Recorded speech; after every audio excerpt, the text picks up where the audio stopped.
But staying on the hot topic of the day here in South Carolina, Mark Kingston relieved of his duties after 7 years and 6 seasons as head baseball coach at South Carolina.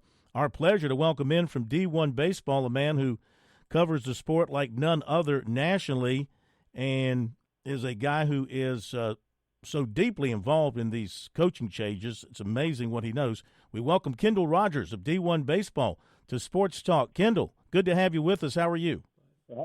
Yeah, man. How's it going? It's been a busy day. We got regionals. We had about 875 kids enter the transfer portal. And oh, by the way, South Carolina decided to make a coaching change today. So it's been quite a day, to say the least. Just to add a little something more to your day. So, like so many, I guess you sensed that something was coming down here, something was possible with South Carolina. Why do you think at the end of the day Ray Tanner decided to make this move?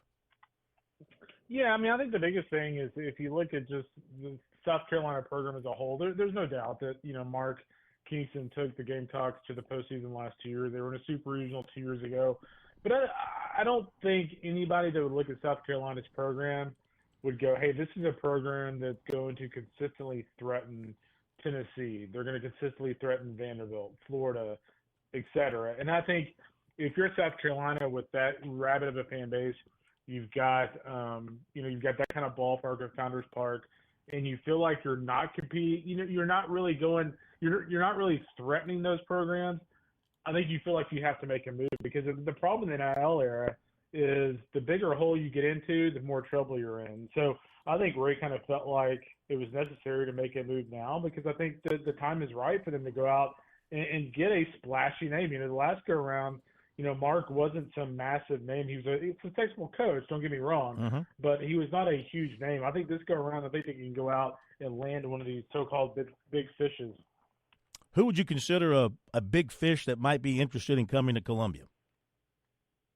Yeah, I think the biggest guy for me would probably be Cliff Godwin or Dan McDonald. The thing I wonder about with Cliff is, he's been at East Carolina for several years. Obviously his dream is to get that program to Omaha. But, if you're Cliff Godwin and you love ECU, but ultimately everybody wants to coach in the SEC, your time's kind of running out. Like, you don't really know when, Mike Bianco is going to hang it up. It doesn't look like there's going to be a job opening anytime soon with other programs around the league. So, if you're Cliff, you kind of wonder if your time's running out. And, South Carolina is a place that he knows well. He knows that region in and out from a recruiting standpoint. He's been in that area before. And I think that would make a lot of sense. McDonald, for me, if Dan was able to adapt to the NIL era, I think he would be a really good hire. My issue with Dan is that, not to offend Clemson people at all, but he's kind of a little bit like Dabo in the sense where in college baseball, he doesn't want to use NIL. And if you're going to compete in the Southeastern Conference against those teams, you've got to dab into NIL. So, if he will change on that regard, I think that would be a great hire. So that's kind of the caveat for me. So those would be the two main ones, kind of on the top of my head. Yeah, those are two good ones for sure. We've talked about Coach Pollard at Duke as well, and some of these other successful coaches who are in programs that don't spend the money and have the facilities like South Carolina. And these are the kind of programs where you think South Carolina could go and pluck somebody. So Kingston made the comment in his postgame yesterday in Raleigh about NIL and indicating that he thought maybe South Carolina wasn't doing enough for NIL to help him go out and get the players. What's your read there? Is South Carolina doing enough? It wants to play with the big boys. It wants to be a big boy again. Is South Carolina doing enough in that space? Well, that's the thing, and he is right. Like, I know that for a fact that they are not playing in the same ballpark NIL-wise with Tennessee, Arkansas, LSU, A&M, et cetera. The reason why I know that is because one of their better players could very well end up in the portal because, all these other star players are getting, X amount of money, and he's getting a fraction of that. So there's no question that holds you back. The problem you run into, if you're Mark, is on one hand you're saying, hey, I need all this NIL money, but if there's fatigue and there's apathy with the fan base and the donor base and they won't get that money because they just don't really support you all that much, well, then you're at a stalemate, right? Like, you're not doing a terrible job, but you're not going to be able to get the players you need to get to Omaha. And so I think that goes back to the reason why Ray made this decision, because there's donor fatigue, there's donor apathy, and so I think that's a big reason for it. Mm-hmm. Kendall Rogers, managing editor and writer for D1Baseball.com, our special guest here tonight, recapping the top story in the state. Mark Kingston out as head baseball coach at South Carolina. Kendall, I wanted to go back to your point about nearly 1,000 players already in to the transfer portal. Yeah. How much time does Ray Tanner, in your mind, have to make this hire so that South Carolina doesn't start, first off, losing tons of players to the portal and also maybe missing out on guys they might be able to bring in with a new head coach? Yeah, I mean, you really, if you're South Carolina, you really got to get on the horn from an NL perspective. I mean, I don't want to name names just because if they don't go in the portal, I don't want to get people blowing them up. But I mean, a couple of their better players are rumored to be going to the portal, and you really got to get on that from an NL standpoint. And you're right. I mean, with a coaching search in modern college baseball, you cannot, afford to wait 2.5, 3 weeks to make a decision. By that time, kids have made decisions. They're in the portal. They're, things already set up and where they're going. I kind of go back to Jay Johnson, last year in Omaha. I'm sitting there talking to Jay in the hotel lobby. They're playing for the national championship on a Friday, and he's over there pulling his hair out. And I'm like, man, what's wrong? And he's like, well, all these teams are getting guys out of the portal, and I'm here in Omaha. And he goes, I know I should be happy about playing for the national championship, but I'm also trying to land guys out of the portal. So that gives you an idea, kind of allows you to pull back the curtain on what these coaches are dealing with. So time is definitely the essence, especially at a program like Carolina, to where you want to make an immediate impact. You want to make an immediate move in this space. He may be a touch off your radar just because he coaches at a Division II program, but my guess is you're at least familiar with Landon Powell. A lot of Gamecock fans would love to see him come back and coach at his alma mater. Is that a move for Ray Tanner that you can make a splashy hire because he's a former Gamecock, or is a D2 coach maybe not ready to coach in the SEC? Yeah, I mean, I think Landon's done an incredible job, to say the least. I mean, what he's done at that level is amazing. I just think if you're Ray and you're wanting to make a splash, I don't think you're making a splash by going and hiring someone from a different division, because you don't really know how he's going to be as a Division I head coach. He may be great at the D2 level or whatnot, but I mean, you have no litmus test on what he can do at the Division I level. So, I mean, personally, you're probably better off, with Mark Kingston, because you at least know what you're going to get, right? He's at least going to get you to the postseason. Whereas Landon, it could either, strike hot, or, it could be one of those things where in 2 years you're like, man, I got to get rid of one of my favorite players in Gamecock history because, boy, he's just not ready for this. And I just don't think Ray wants to go through that. And frankly, you cannot go through that in the SEC in its current structure.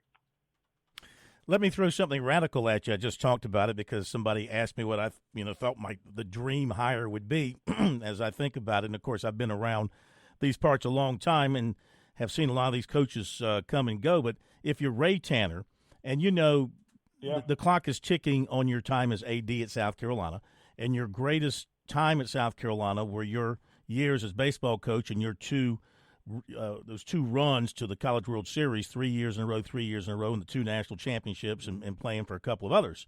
So you had that great run. Why not bring the band back together? You got Monty Lee serving as the interim coach. He was with you when you won the second time around. Yeah. You've got Jim Toman, who is available and looking for head coaching jobs. And you got Landon Powell, a young up-and-coming coach. I mean, would that coaching staff not have a little bit of wow to it from a South Carolina standpoint, or would it be looked down upon in some ways? How would that be played? How would that be viewed nationally, in your opinion? I mean, if you're able to put that staff together, and let's say Monty was the head coach, and you're able to put that staff together, and all those, and Landon and Jim were assistants, I think that's a great pitch. I think you would have to exhaust a couple of your options to get to that point. But I mean, if that's your worst case scenario, in my opinion, I mean, that's a hell of a worst case scenario. So, I wouldn't have an issue with that. I think, people will go back to the fact that Monty couldn't get through regional at Clemson, but we all know that takes a lot of luck, man. Sometimes things just don't fall your way. It's not like Clemson winning the games and you were like, oh man, this looks like a horribly coached team. Yeah. They just had some really bad breaks. And so, I would have no issue with that option. Last thing, we'll let you go. Clemson and Florida in a super regional at Doug Kingsmore. How shocked are you, or are you shocked that Florida is still around? And B, kind of give us a quick preview of that series as you see it. Well, I'll tell you what, I don't know who's happier about Clemson winning a regional and not having to hear about them not winning a regional, more me or Eric Bakich, because, I mean, it's just been constant on my social media over the last few years. So, happy for those guys. I think Eric does an awesome job.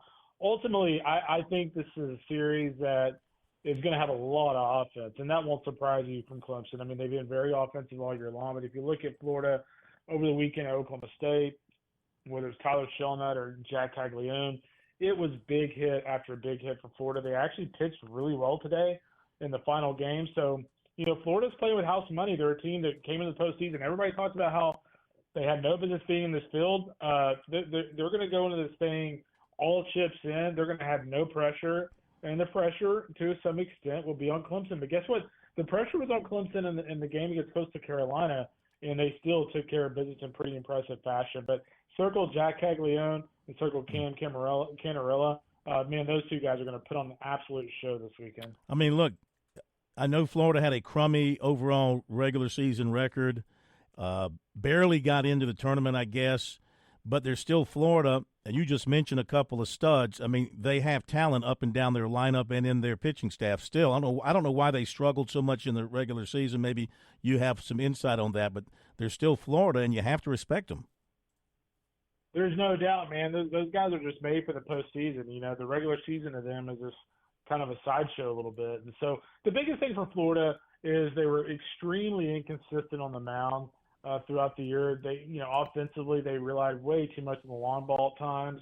I mean, if you go back and look at the numbers, I want to say like 59 or 60 of their home runs that they've hit this year as a team are solo shots. So they haven't been able to, until this weekend, they haven't been able to get guys on base for those home runs. And so, hey, a team will let you get a solo home run 2 or 3 times a game all day long, as long as there's not multiple guys on base. So the big key for Clemson going into the weekend is going to be, hey, if Caglione or Shelnut or Colby Shelton's at the plate, we need to make sure nobody's on base in front of them. If we do that, I think we're in pretty good shape. Mm-hmm. Kendall, Phil did not realize I had one more question, so if you'll beg my difference just a second. I did want to ask you, since you brought them up, about Coastal Carolina and Gary Gilmore retiring after last night's loss to Clemson. Coach Gilmore was asked about pay-for-play in the current state of college baseball, and he's basically part of the reason he's getting out is he doesn't want to deal with it anymore. Their run as a mid-major program back in 2016, are we to the point now in your mind that kind of run for a school like Coastal can never happen again? I think it can. I mean, if you look around the country, I mean, hey, the Sun Belt, I mean, this would be my argument to Gary is his own, I think Gary made great points. Don't get me wrong. But I think my argument to counter Gary a little bit is, like, look at the rise of the Sun Belt right now. Like, Troy's getting astronomically better as a program. Georgia Southern, Rodney Hendon's, program continues to do a nice job. Louisiana has done a really nice job. JMU is a really good team this year. So on one hand, like NIL and things like that can be a detriment to mid-majors. But you know what? Out of all the players in college baseball, there's a lot of kids, man, who either are at a mid-major, they're not playing quite as much as they want to, or, a power school, they're not playing quite as much as they want to. They want to go to mid-major. And frankly, there's a lot of kids out there that look at a program like Coastal Carolina with cachet and go, hey, you know what? Actually, I don't really want to go to, I don't want to go to whatever, Kentucky. Like, I want to go to Coastal Carolina. Like, I love that tradition. So, thankfully, Coastal's kind of built that. So, I think they'll be fine. But, I mean, I do think he has a point that, like, some of the really small mid-majors, it's going to be a little bit of a tough road to hoe in the current landscape. I think we're looking at a future in college baseball of having 27 to 30 roster spots. All of those spots being, full scholarship. And I honestly never thought I'd live to see the day that college baseball is full scholarship. But that will end up being an issue for mid-majors because what you'll end up having, you'll have a cap to play Division I baseball. It might be at 16. I'm hearing it could be at 18. But imagine being a team that's got 16 scholarships and you're over here competing at South Carolina with 30. We're just getting started on some of the issues that may creep into the sport. Yep, a lot of stuff to iron out, and we thank you for the time. I know you're extremely busy. Still got more baseball to watch tonight, and then on to the Supers this weekend. We appreciate your coverage and what you do at D1 Baseball, and we thank you for joining us tonight. We'll talk again. Thanks, Kendall. You got it, buddy. Thank you. Thank you so much. Guys. Kendall Rogers, D1 Baseball. Appreciate him being on with us tonight. Matt Smith actually arranged that for us. Yeah. Smitty makes friends very easily. I don't know He's if he a likable guy. Pays people to be friends with him, but yeah, he hooked up with Kendall at the, and also Aaron Fitt. Is it Aaron Fitt? Aaron Fitt. Aaron Fitt. Yeah, works there with him, and he got with him at the ACC tournament, so they became buddies, BFFs, and he arranged that for us. Be right back.